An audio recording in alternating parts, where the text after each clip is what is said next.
তখন সবাই স্কুল থেকে বের হয়ে গেছিল। তখন কিছু আমাদের মিস আমাদেরকে উপরে দিয়ে বসছিল, কিন্তু আমরা এমনিই যাই নাই। তারপর আমরা নিচে ছিলাম, তখন হঠাৎ করে কিসে জানি, আমরা বাইরে ছিলাম, হঠাৎ করে কিসে জানি একটা জোরে একটা শব্দ হয়েছে। আমি ভাবছি প্লেন একটু বেশি জোরে চলে গেছে। তখন আমি পিছিয়ে দেখি আগুন চলে যেতেছে, আর সামনে দেখি যে অনেক স্টুডেন্টরা উপরে চলে যেতেছে। তখন আমিও উপরে চলে গেছি।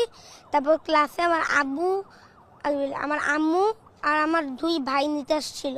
ছুটির সময় গার্ডিয়ান তো অবশ্যই দাঁড়ানো, যেমন আমি দাঁড়ানো তেমন তো আরো গার্ডিয়ান সাথে দাঁড়ানো।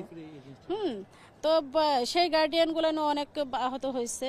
আর সবচেয়ে বেশি যারা আহত হয়েছে যে বাচ্চাদের শরীরে কোনো কাপড় চোপড় ছিল না, একদম যখন তখনই হয়ে গেছে। আর পরবর্তী টাইমে যে রুম থেকে যে বের করছে এদেরকে নিহত অবস্থায় বের করছে।